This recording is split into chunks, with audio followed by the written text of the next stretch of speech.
One is to give you a clear example of divergence between your national security and foreign policy and say tourism is China. Now, the Chinese tourists are the biggest drivers of tourism in the world today and in Asia. But you see hardly any Chinese in India because of the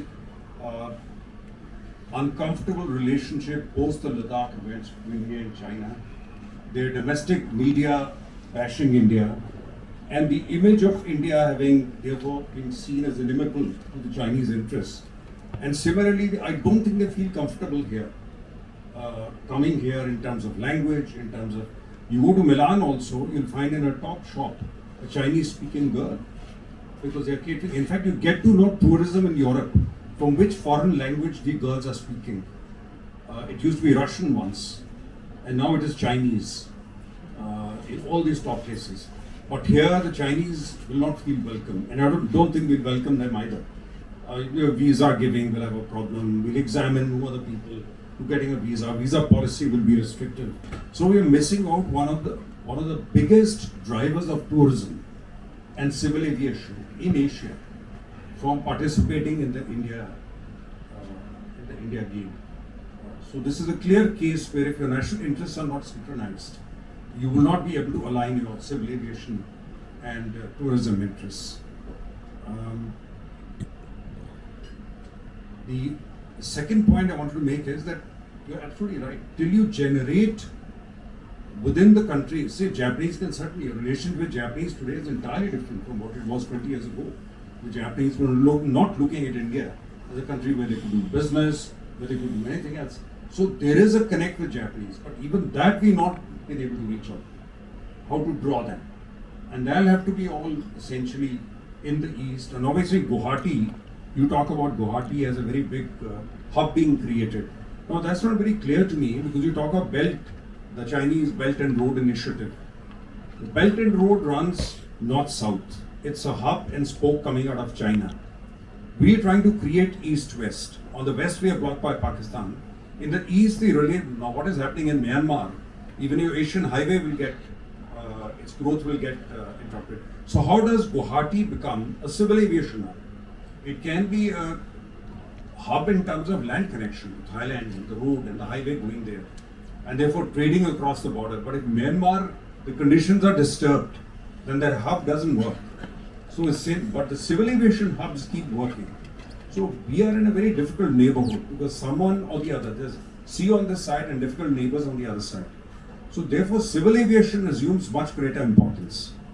We'll not be able to create the hub and spoke kind of thing which the Chinese are doing. And now even the Chinese are finding difficulty with that.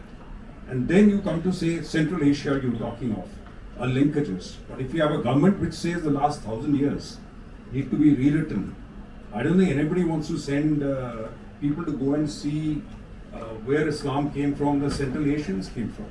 So it also depends on the ideology of the government of the moment. What do you want to market? How do you want to market India? What kind of an India you're trying to market?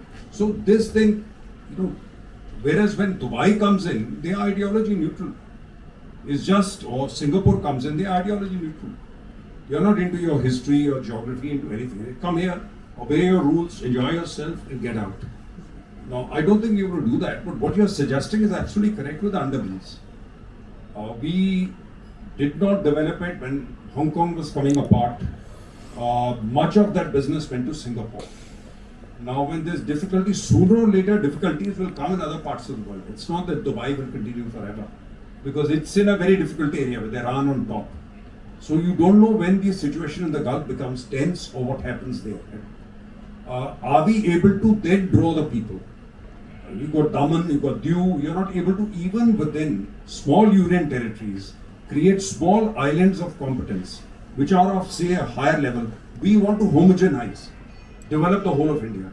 But can we develop some islands, can we develop some parts of India which are say on par with Dubai, which in terms of facilities, but Indian rule of law runs there. We haven't done that. I don't think we are thinking in terms of, because nobody is thinking in terms of tourists coming in. We talk of tourism, but we want to market the things we want to market. We don't want to market what that guy wants to see or do in India.